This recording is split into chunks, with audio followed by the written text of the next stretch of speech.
Listener questions live on the Orange and Black Insider Bengals podcast. It's Friday. It's where you get to sound off, send us questions, and let's get the holiday weekend started off right. I'm Anthony. He's John.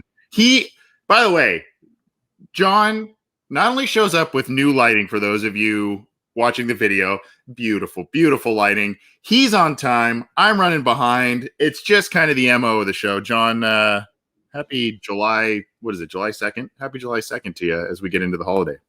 Happy July 2nd. Happy early July 4th weekend. Yes, we've gotten some complaints in the past about my lighting specifically.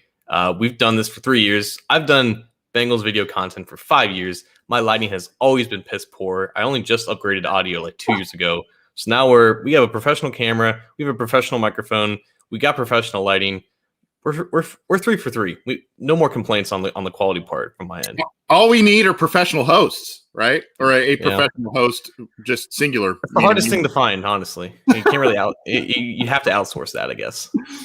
Speaking of that, before we get to questions, there was some news that came about. The Dallas Cowboys were nominated as the team to be highlighted on NFL's Hard Knocks on HBO. And John, you ever have just a day where you're like, it just, I guess for lack of better words, brain farts galore. Like, you hear news and you're like, dude, I knew that. Why didn't I come out and seem like I already knew that? Someone reminds you of something. That's what happened to me with Joe Reedy, who used to write for the Cincinnati Enquirer and cover the Bengals.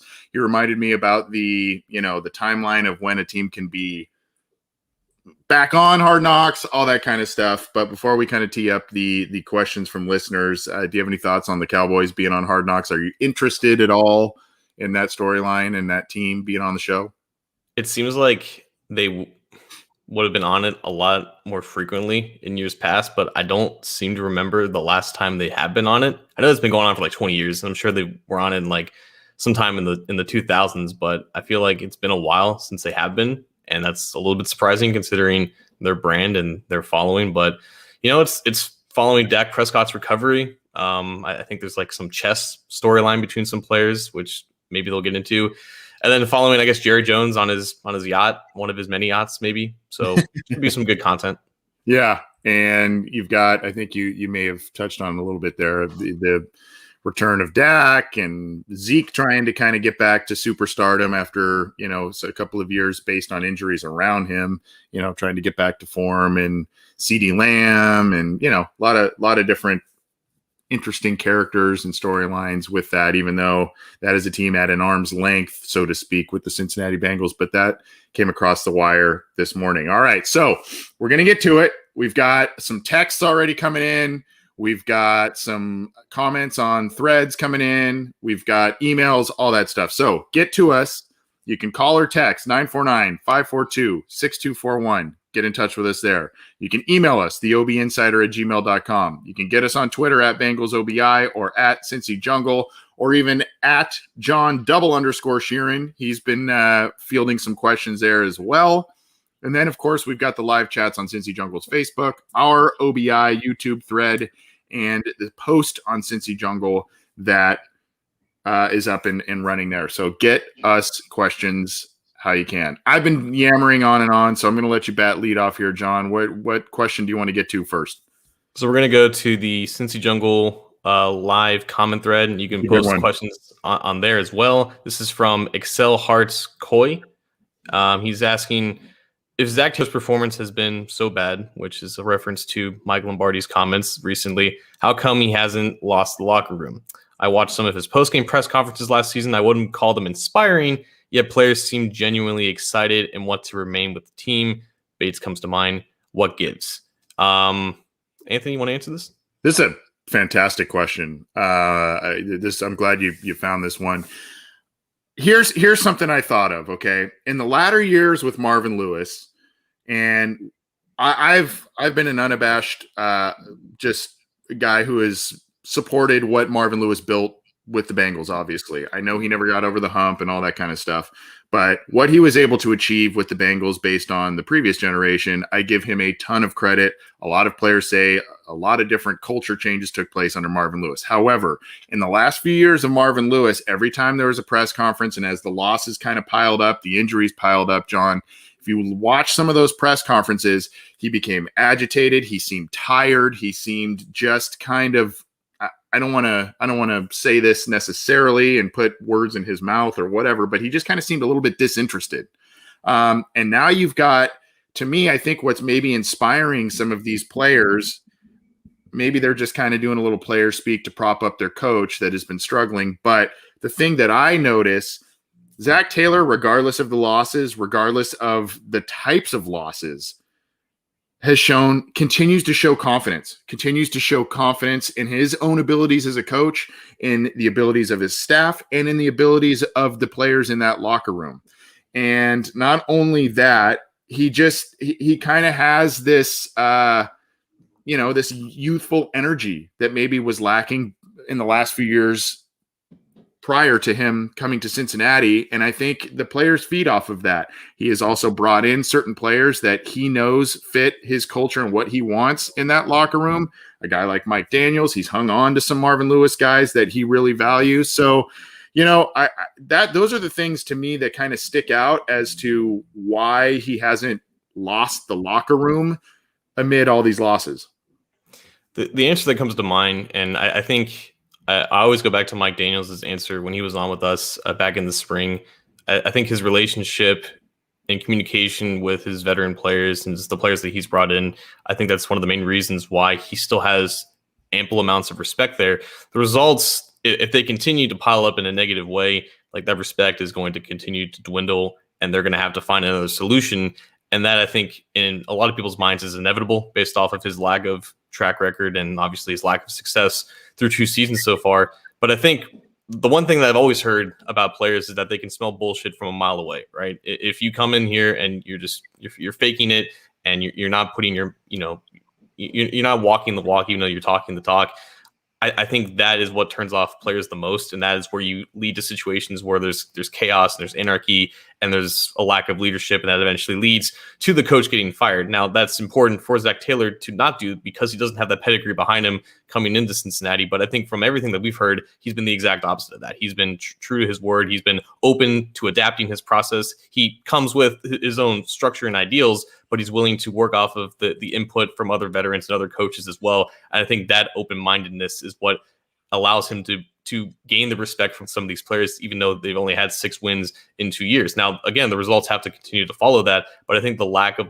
the BS that maybe we kind of saw towards the end of the Marvin Lewis era, I think that is the biggest difference and why there's still respect for him. But again, the results still have to come, and there's only been 2 years left. And obviously, going back to 2005, the Bengals, in the first 2 years of Marvin Lewis, they were 8-8 for both years. They didn't make the playoffs in either year.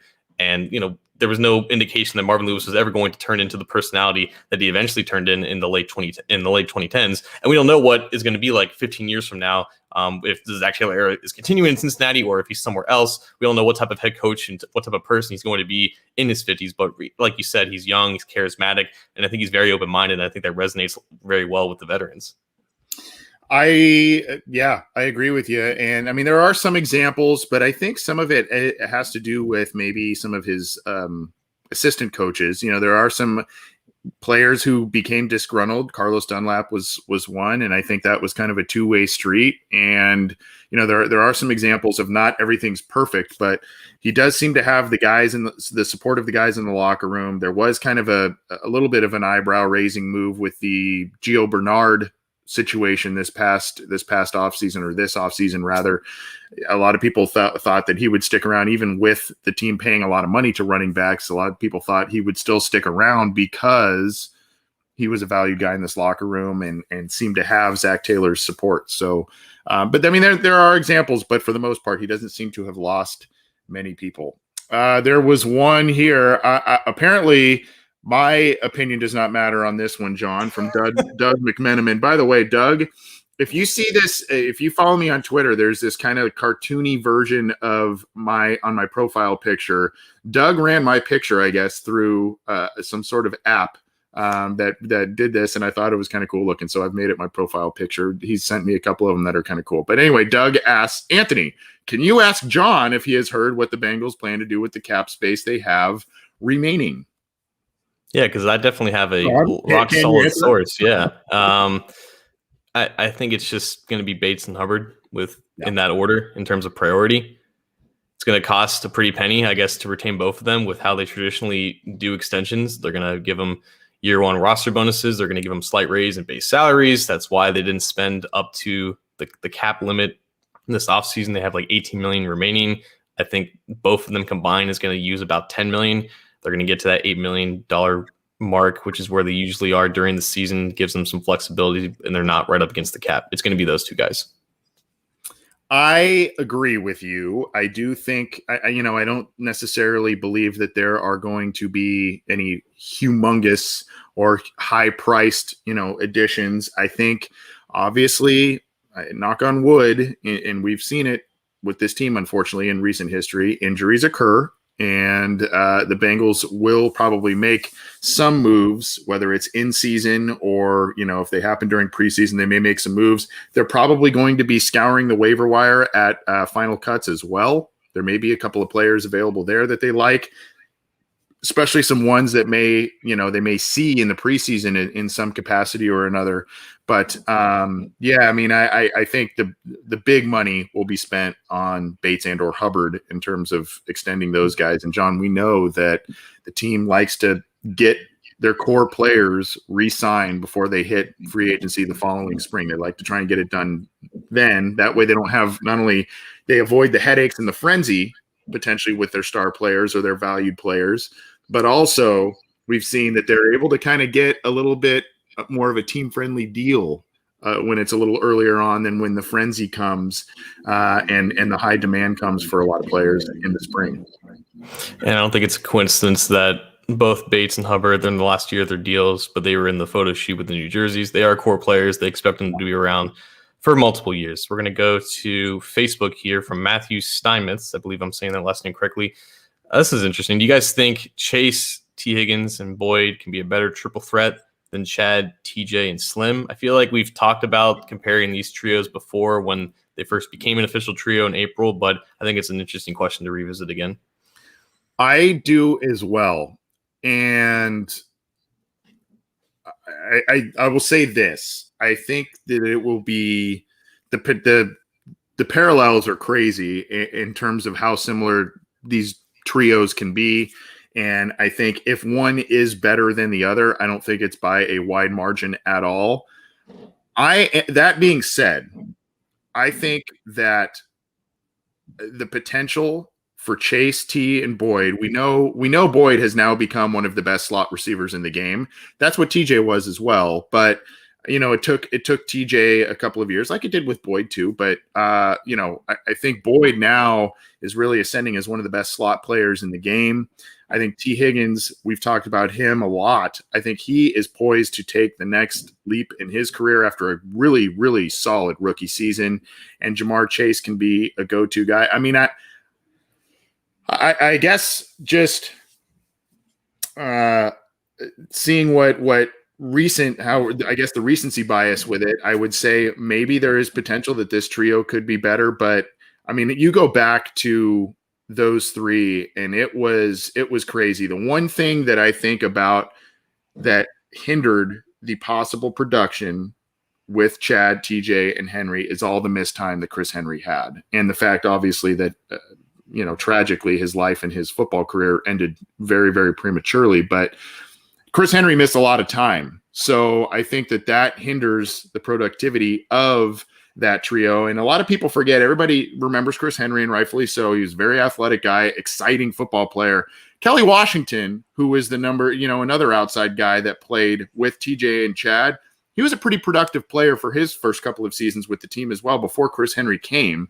So, I mean, the Bengals were able to kind of use a couple of different players. I think overall, though, the athletic profiles and everything of Chase, T, and Boyd, I mean, I know the other guys are athletic too, but the potential is there to really, really be an amazing trio of wide receivers. I think the difference here is, like, TJ was barely drafted. He was almost undrafted. Yeah. Chris Henry was a mid third round pick. Chad was a second round pick, but you have to remember, like, he was not that highly touted as a prospect. He had a terrible combine. He He had was a some JUCO guy too, I think. I think he started off in JUCO and then transferred. right. So like none of these guys were bona fide first round picks. Like T. Higgins easily could have been a first round pick. Jamar Chase was the first receiver taken in his draft, and Tyler Boyd was a consensus like day 2 player. Like the talent for this new trio, I think from where they are right now, it exceeds even the talent of those guys. And it's not even a direct comparison. Like obviously you have Boyd and Hushmanzada as your slot guys. Like Henry is this.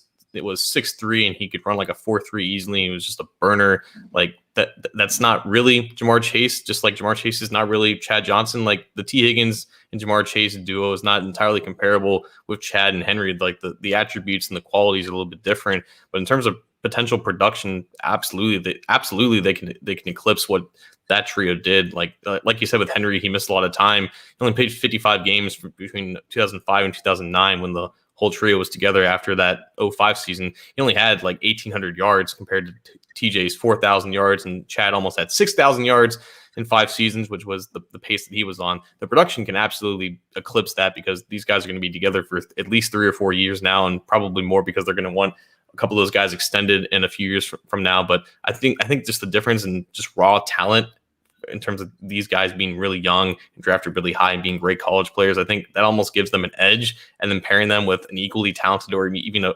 greater quarterback in Joe Burrow compared to Carson Palmer, I think the sky's the limit for them. And there's no reason why they can't eclipse what that previously trio did. Yeah, and there's also the similarity of a highly productive running back when healthy, Rudy Johnson, Joe Mixon. The issue is the offensive line. That the early 2000s, mid 2000s Bengals had a pretty solid offensive line, if not a very, very good one.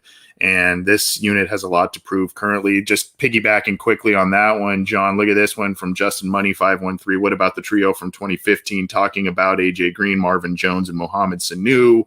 I love that trio. And all the things that those guys brought. I do think in some ways there was a little bit of overachieving from a guy, especially from a guy like Mohamed Sanu, because when you looked at his college tape, his inability to separate from at Rutgers, not playing in the SEC or whatever, there was a lot of inability to separate on college film. So you thought, man, is this guy going to be able to do things in the NFL? But he used his strength, he used his route running ability, and kudos to Hugh Jackson and Marvin Lewis for letting him do a lot of different things in the offense, throwing the football and end arounds and all kinds of different things. So I think Mohamed Sanu may have overachieved a little bit in some facets, and Marvin Jones did as well based on where he was drafted, but another great trio. Got both of them paid too, and then in their second contracts. Yep. So, and Marvin's still getting a bag in Jacksonville. So he's had, like you said, a great career for a 5th round pick. Yeah. Did you pick that last one? I did, yes. Okay. I think we had a text that I wanted to get to here. Let me pull that up for you again. You can reach us via call or text 949-542-6241 on a number of different live chats that we've got going. The OBI YouTube, Cincy Jungle Facebook, the post on Cincy Jungle. You can get us on Twitter. Get us via email, theobinsider@gmail.com. All right, this is from 513. How do all the free agents and defensive draft picks fit into Lou's scheme? There's been heavy investments into this defense. Anything less than top 15 would be disappointing. Should we expect much improvement? What style of D do you see them playing? I'll let you start off with that one. I don't know if we want to go each guy player by player, but I think we can kind of give a bird's eye view of things here based on this question. Yeah, so in terms of just like the overall progress that they expect to just make from last year to this year, they have a lot of solid talent. I think they have more depth than they had last year, and I think that was such a pivotal point of emphasis from this offseason because they experienced such travesties in terms of injuries and loss of depth at multiple positions last year. I think replacing Mike Hilton with Mackenzie Alexander was one of the biggest positives from this offseason. Even if Mackenzie Alexander was still a solid player, Mike Hilton is one of the better slot cornerbacks in the game. I think it's almost countered by like replacing Trey Hendrickson, or excuse me, replacing Carl Lawson with Trey Hendrickson. Like it's a lot of just going back and forth and kind of netting out to be zero, but they can't be as bad as they have been in the past couple of years. It's just not sustainable. They've been a bottom 5 defense ever since Anarumo's gotten here. I don't think the scheme is going to change that much. If anything, I think the scheme is just going to remain the same because he's had 3 years in the system and he's gotten all of his guys to best fit his system and best utilize it. I don't think it's going to change as much as I think some people would wanted to or expected to. I think now he's at the point where the personnel is there to maximize whatever scheme that he wants to run. I think it's going to remain mostly the same. I think the whole goal is to just get this defense to be average. If they can just be average and not force the offense to score 30 points a game, which they absolutely could based off of their own personnel, but just to give them a chance if the offense does have a bad day, to give them a fighting chance. Like they don't have to be these kings of turnovers. They don't have to sack the quarterback 60 times.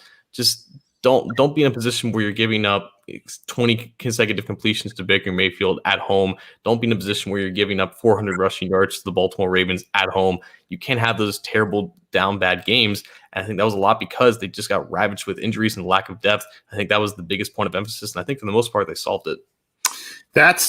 Yeah, injuries for sure are the big thing that they need to improve upon in order for this defense to be respectable. And I think that in a way, I hate to look at it this way, but it almost seemed as if they're like, well, we're gonna plan that we're gonna get ravaged by injury again because we are going to really stack up at certain position groups and make sure that we're not trotting out guys 5, 6 down on the depth chart into starting positions and or high rotational roles. But I think the injury thing is huge.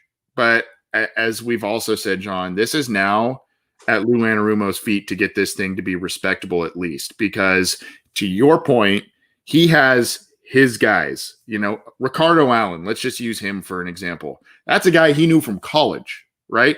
And there are other players on this roster. He had brought in a BW Webb. He's brought in Eli Apple now, a guy he knew with the Giants. I mean, there are a lot of Lou Anarumo connections on this defense with his players. So, like you said, I don't expect the scheme we have seen from the past 2 years to be very different. I think you're going to see a lot of rotation up front. You're going to see some subs and maybe light on the linebacker play, heavy in the secondary in terms of personnel there. But I mean, the key is now that's year 3, Anarumo has largely his guys, and the excuses are going to be running out for him if this defense continues to put up just poor performance after poor performance.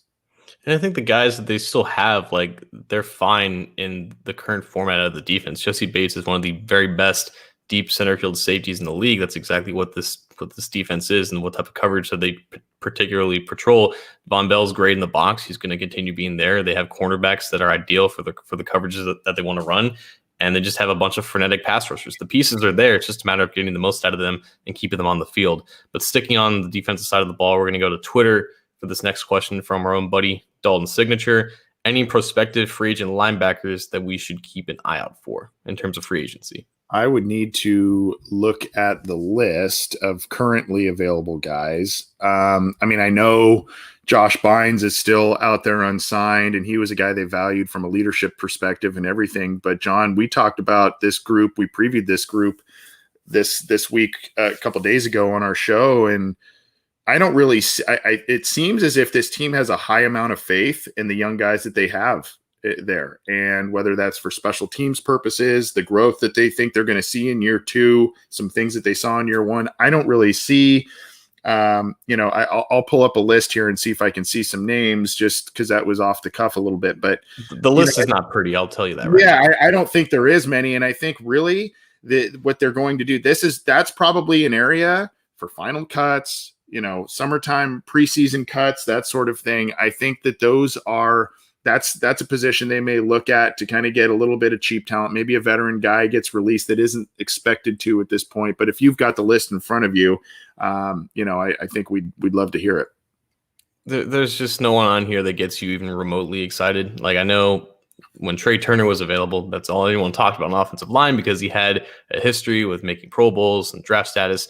There's nothing really that signifies that here. I think Quan Alexander might be available. I don't know if this is updated or not, but he's got injury issues. KJ Wright, he's in his mid-30s. I think he's still available. Avery Williamson, who was with the Jets and the Steelers recently, he's available. There's no one here that moves the needle at all. And I think going back to like last year when they traded for Austin Calitro, he was a name. He had experience. He had interest from the coaching staff for the course of months. He never even made the team, or he never even played it down for them. He never really made that much of an impact. That's the nature of this position, specifically in the later parts of the offseason. They have 8 guys right now.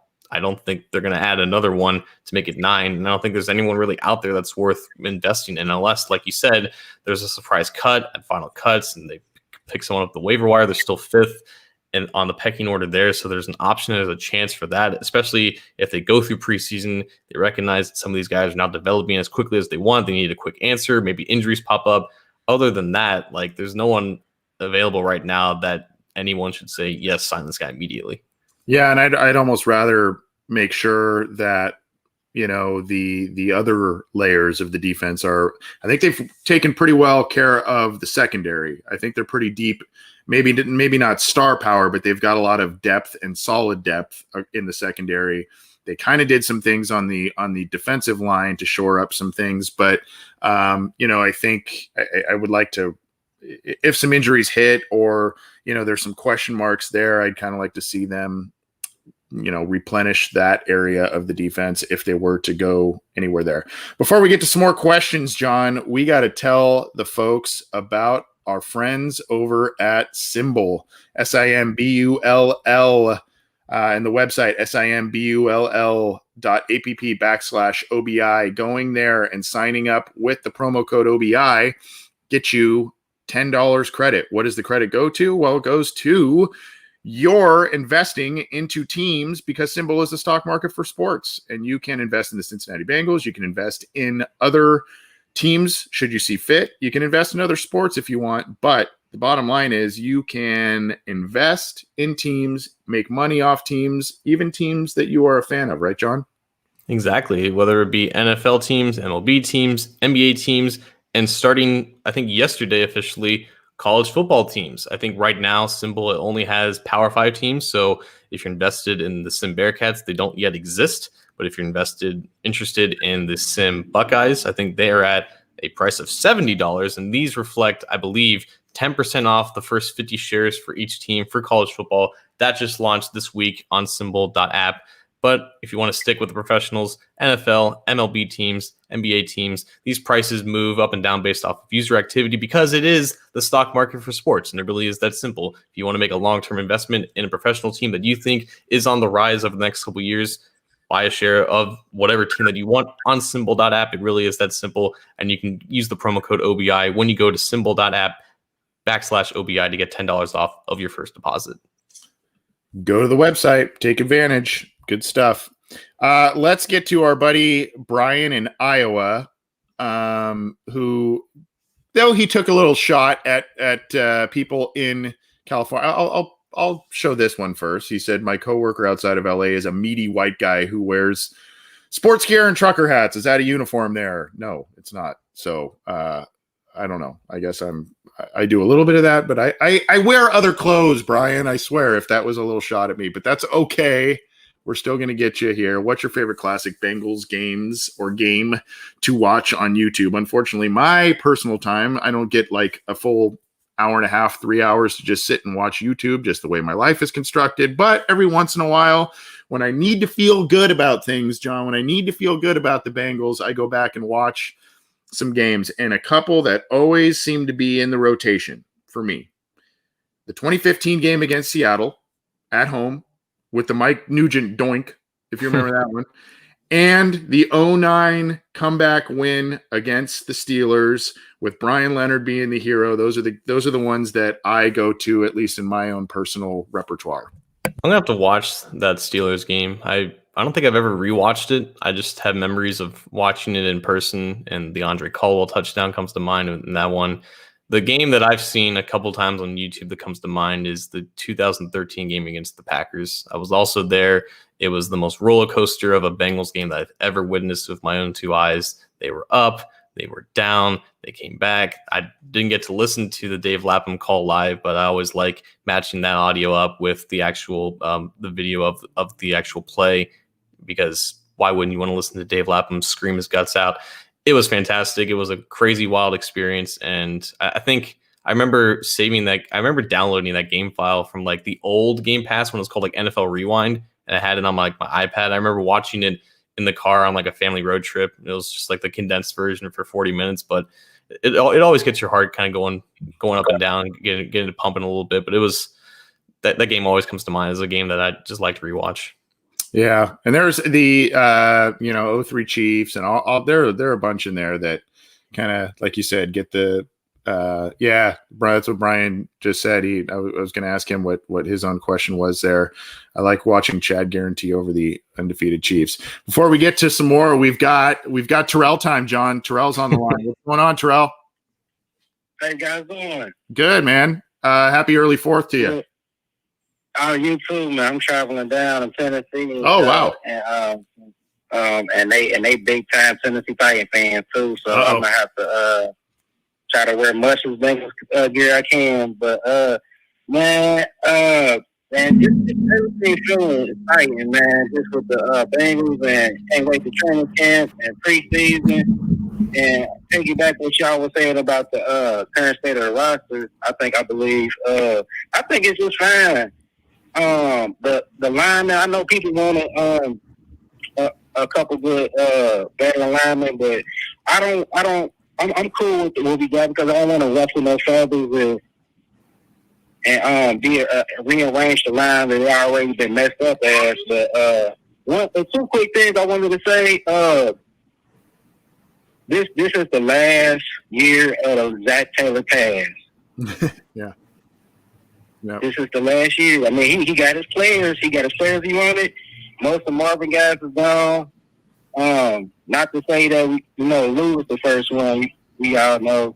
But and the other thing I want to say, what type of offense and maybe defense are we going? I mean, what type of offense? Like, are we going to be a run and shoot team? We're going to be a balance. We're going to be a running game or a passing team or three receivers? Like, what's going on? Wow. And I'll just leave out with a happy 4th of July and have a good weekend. All right, you as well, man. Safe travels down to Tennessee there. We'll take your questions and comments off the air. Always good to hear from you. That was Terrell, and always great to hear from him calling in the show. And if you have not called in the show, do it. We love callers. We try to get to as many calls as we can. So give us a call, 542-6241, or if you're shy, text, use the chats, whatever.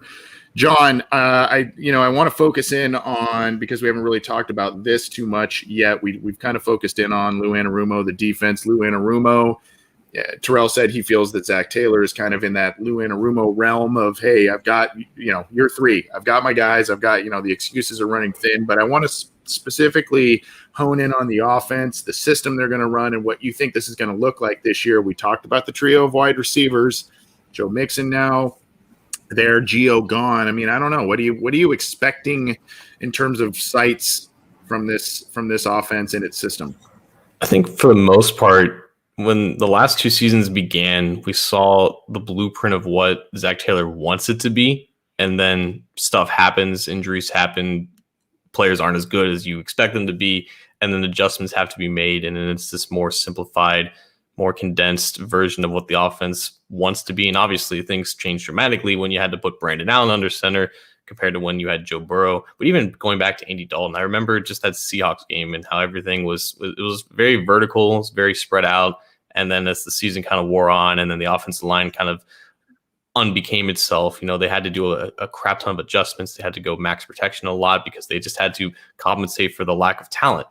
I think the biggest thing now, and this kind of goes back to what Terrell said with the roster being good with what it is, if they stay relatively healthy and these guys are as good as they prop them up to be, you won't see that much of an adjustment from what the offense truly wants to be and what its identity is. Like, for the last 2 years, the running game has completely evolved in the middle of both seasons going from this primarily zone scheme to more of a power scheme, just based off what the personnel can and can't do. If you have a competent enough offensive line now that can get out into space and reach their landmarks in time, you're going to see the running game that they've envisioned with Joe Mixon for the last 2 years now with new offensive line coach and new run game coordinator who's maybe more along the same vision with what Zach Taylor wants to do. But a lot of zone, a lot of empty 11 personnel with a lot of quick concept routes, a lot of things that you saw Joe Burrow do well in LSU. I think they want to keep that and keep growing off of that. And yeah, I think now is the year for that to just maintain the course over a full 17-game schedule instead of having to deal with unfortunate injuries and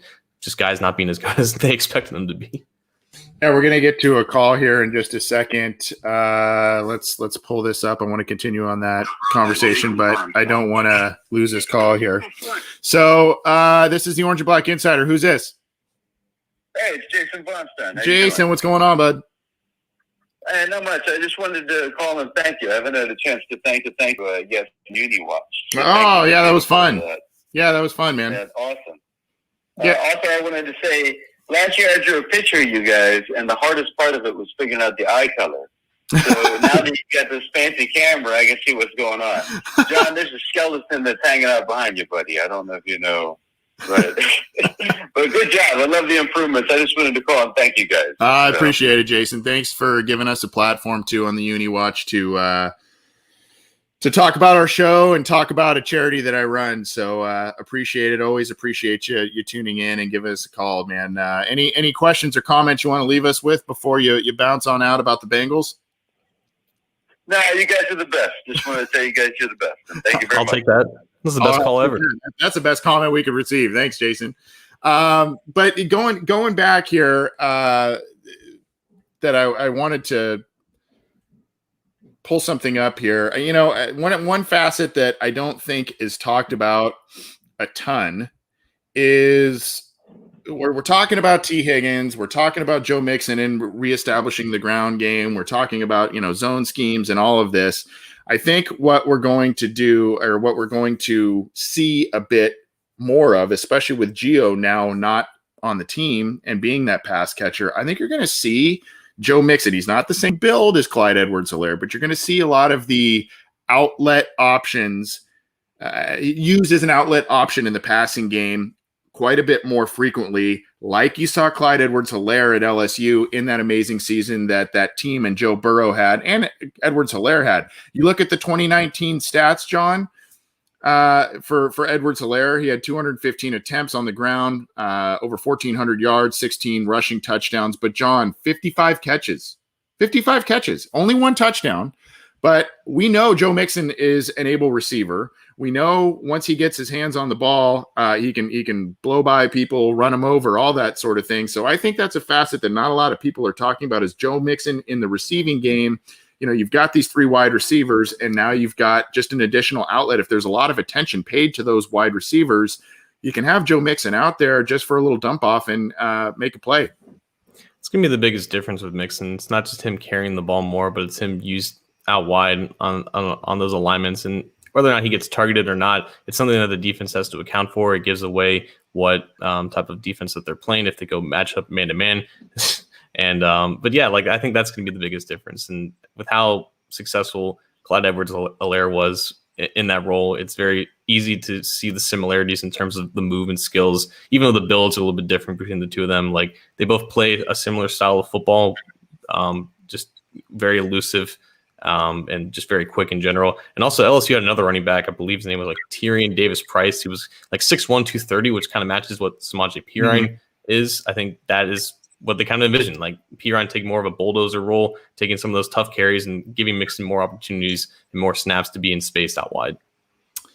Agreed. And these for those tuning in live or watching the video after the fact, these are the pictures that Jason Von Stein, our last caller, referenced. Pictures of us, pretty cool stuff. You got Randall in the background of yours with the Joe Burrow shirt on. Randall with the Joey B shirt on. I like that. But Jason's a great guy. Been a big supporter of the show from day one, and we appreciate that. Speaking of, if you do support the show, which hopefully you do, and you like what we're doing. Just a little call to action, if you would. If you prefer to watch this show on YouTube, please give us a thumbs up. Gives us a little bit more visibility on the channel within the YouTube sphere. And then, of course, if you listen to the audio after the fact on your favorite streamer, leave us a rating, hopefully a good one, and just get us a tiny bit more exposure. We like our ego stroked a little bit, so if you can do that for us, that would be awesome.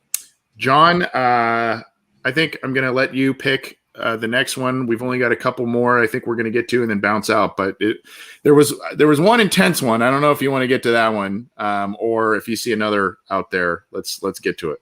I wanted to get to John with no H in the YouTube comment section from about half an hour ago. He's asking who could be a surprise cut before the season starts and who could be a surprise player who makes the team. I'm trying to look for that question so I can pin it on the. I believe it was asked in 2:19, 11:19 your time. Okay, 11:19 my time. I'll check it out. Oh yeah, our buddy John. John, yeah, great guy. Look, I don't know if I see. I see something kind of funky maybe happening at the back end of the receiving group.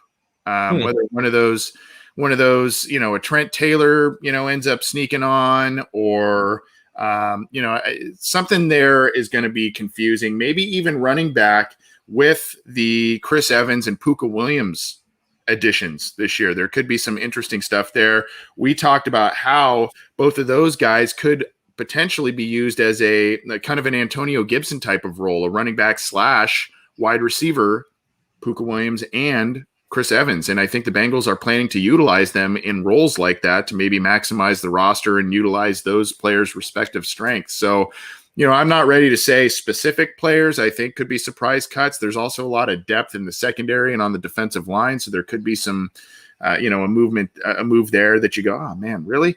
But I kind of see wide receiver and running back shaping up to be interesting battles going into preseason. And you may see a guy sneak on that you didn't expect, and or a guy that you hope that the team would have hung on to that they do not. Brian in Iowa had my boldest one that I was saving in the reserves for maybe a month or now, but Kevin Huber, maybe. Just something to think about with Drew Chrisman on a 3-year deal and Kevin Huber on a 1-year deal. Don't think it's going to happen, but it's something worth mentioning as a bold thing to watch for.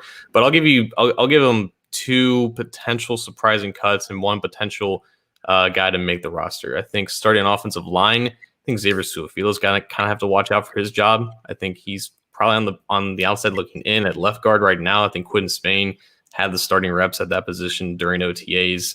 I think Su'a-Filo was still starting at right guard, but that right guard seems to be the position that they want Jackson Carman to develop into. So Su'a-Filo could look at himself as potentially the first guard off the bench, which is not a problem if you're Xavier Su'a-Filo. But if they feel like they would rather cut him to make room for other guys, younger guys on the roster, I could definitely see that. And one of those younger guys could be Michael Jordan. I think people are writing him off as a guy that's not going to make the roster at all. I'm not ready to say that definitively. I would like to see what progress he's made this offseason. I would like to see what Frank Pollock does with him. Just 23 years old. Obviously, I'm not expecting him to start by any means, but I don't think that he's off the roster entirely as a backup. And I think if they had the choice to keep him or Xavier Su'a-Filo as a backup, as a reserve, I think that very much could be a coin flip. And it really does depend on what Michael Jordan does and what he did over the offseason. And on defense, Josh Tupou could be a surprise cut, I guess, just because he's a veteran, but they're really deep at nose tackle right now. I'd imagine they want him to have Tyler Shelvin make the roster, and it might come down to him and Renell Wren, and Wren's got a few years in terms of age on him. So maybe on defense, Josh Tupou's a name to watch. Yeah, Tupou didn't play last year too, opted out of the season. And I'm really excited / interested to see how Jackson Carman performs when it comes time to put the pads on, to run actual blocking schemes, and see where he's at in a new position for him. I'm pretty excited about that at right guard. Maybe he struggles early on. Maybe he ends up playing well there and then ultimately becomes a pretty good tackle for the team if that's in their long-term plans. But I am excited to see what he can do with the Bengals, and once the pads come on, I'm pretty excited about that. There was one I guess I'll try and hold it till the end because it's a gnarly one, and I don't know if I'm smart enough to answer it correctly. Let's see if we. Okay, here's a good one from Dre 513 text. I've always thought Sam Hubbard was slightly overrated. What type of contract extension can you imagine him receiving? Like you said, I think that he's going to be one of their core guys that they try and re-sign this year.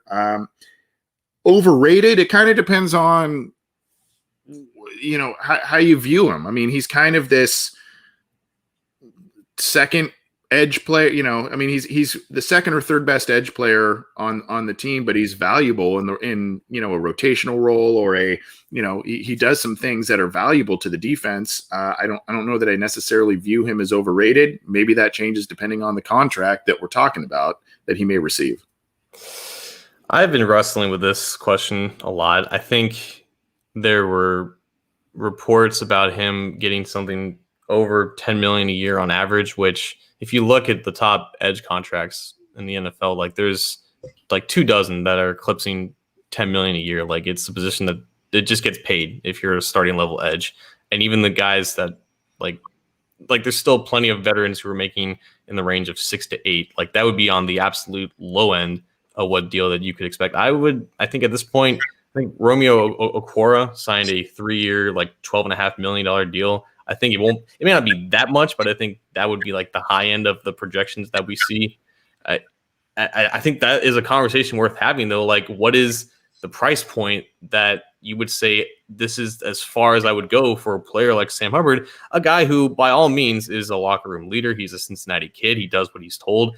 He's everything that you want in terms of just a guy that you want leading your football team in the locker room. But at a certain point, the production has to speak for itself and has to justify whatever contract that you're giving to. And if you're giving a guy a ton of money for not a lot of quality sacks per year, it is a risk. And the hope is that he continues to develop and as a pass rusher and generates more pressure that's outside of just hustle plays. So I think if they give him something in the range of 11 to 12 million, it might be overpaying for what he is now, but the hope is that he continues to develop into something more. And the hope is that the improved health on the interior of the defensive line, maybe the addition of Trey Hendrickson. We all loved Carl Lawson, but maybe Hendrickson brings more snaps, maybe a little bit more versatility. They're talking about kicking him inside in certain snaps and situations.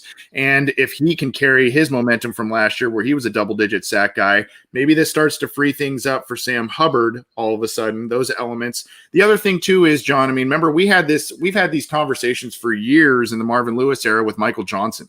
Remember, he had the one explosive year.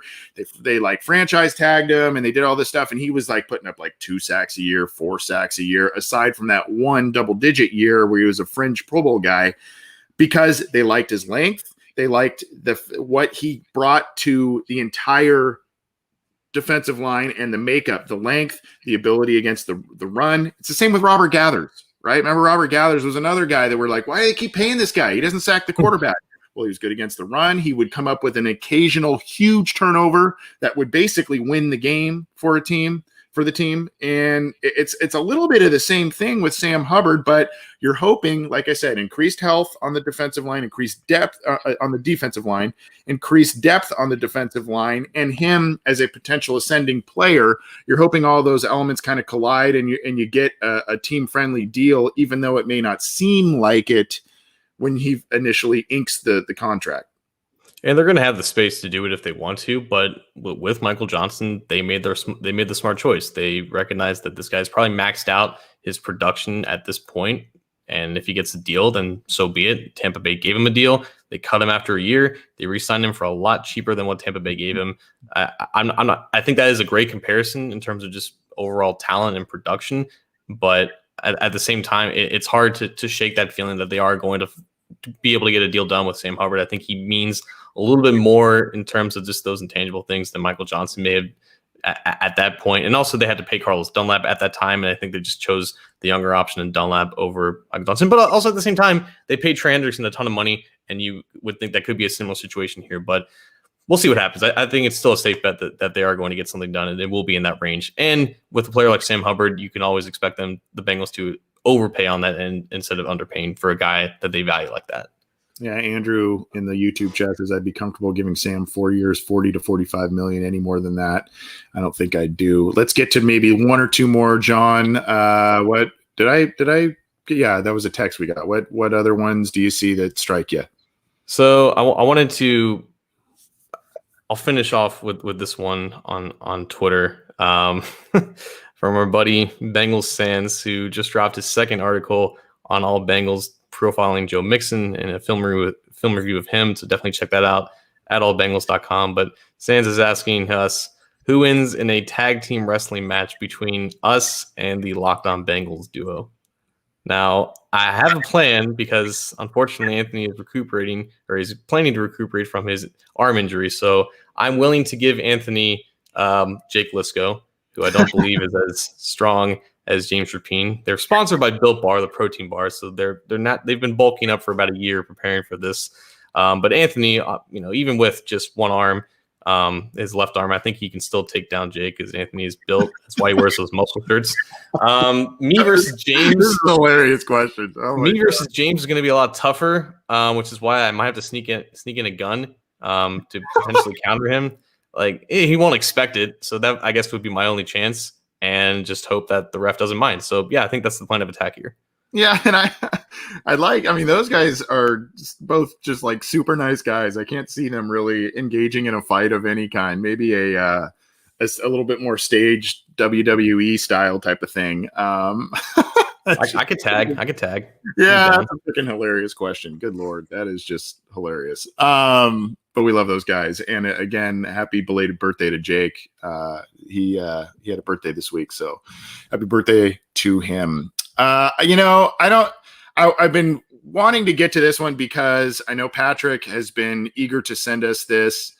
I'm afraid I'm going to sound like a just total idiot on this, but it's an email.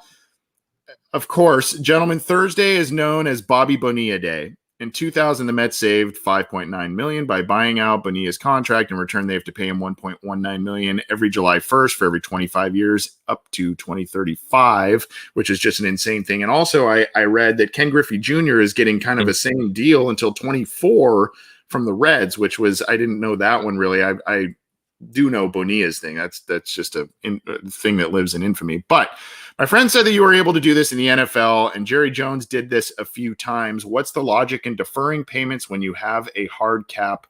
Do you want to rid yourself of bad contracts and dead money as fast as possible? Thank you for your insight.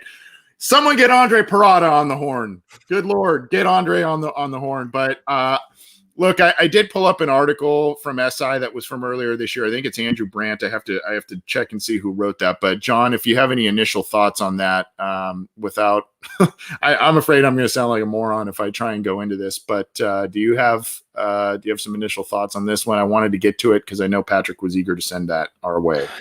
I think the only thought that I'm qualified to say is that baseball and NFL are just not comparable in terms of financial contract situations. The MLB doesn't have a salary cap. That's why the Yankees can dish out billions of dollars. That's why the Reds had no chance of matching Trevor Bauer's contract with the Dodgers. Teams just can generate revenue on their own and pay those players. There's no hard cap like there is in the NFL, and that's why you don't have deferred payments up to 30 years with NFL contracts. That's like we've seen this year, void years being used more frequently at the end of some of these deals, and that just kind of pushes out those payments onto the cap, but that money is still paid within a certain acceptable time period and not a whole generation's worth of time. So yeah, Bobby Bonilla is such an interesting story. That man, he's the finesse king. He really is. I don't know. He was before my time. I didn't know how good he was, but he apparently must have been good to get a contract like that in the first place. And then he just fell out, but he says, I'm still going to get my money regardless. It's one of those guys that, sorry, I'm going to pull this up here on, had an ad come up there. He's one of those players in baseball that just, he had a couple of like really, really good years, and then the big market teams wanted to make a splash. Kind of, I mean, I guess maybe you want to make the Pittsburgh Pirates correlation. It was kind of like a Jason Bay thing, right? If you remember that guy from a few years ago, he was a guy who had a couple insane years with the Pirates, and then, gets paid the big bucks, and injuries and other stuff kind of take their toll. And I mean, Bonilla was in movies, and I mean, he was in, if you remember the mid '90s movie Rookie of the Year, he was in that movie. He was kind of a star guy along with Bonds and stuff, and he got paid the big money, and it never really came to fruition in terms of him being the next huge thing in baseball. But it's always kind of a like, wow, and when you see teams that sometimes get almost too creative with these types of things, it almost automatically correlates with, a long-term lack of success. These salary cap issues tend to plague you and that sort of thing. Here's something I did find though on SI.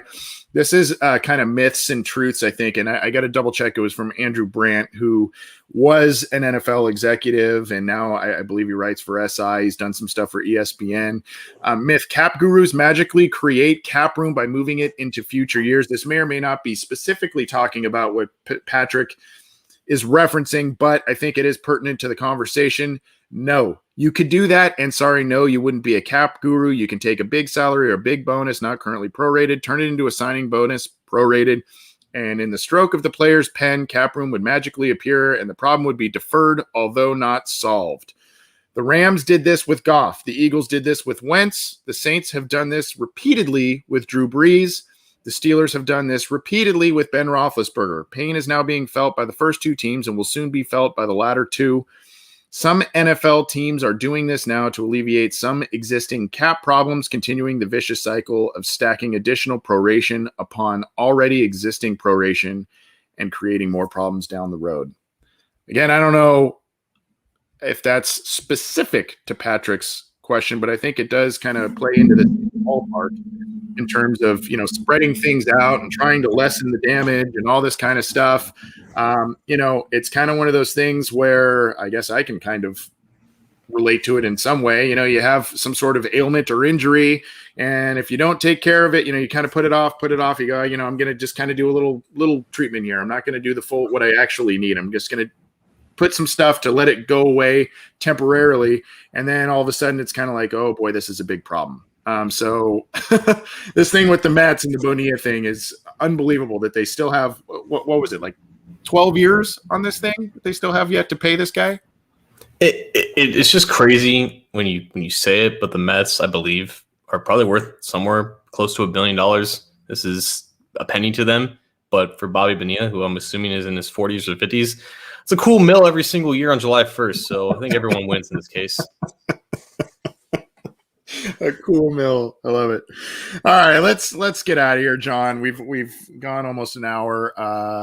Anything else you want to either get to question wise or anything you want to drop before we take us out of here?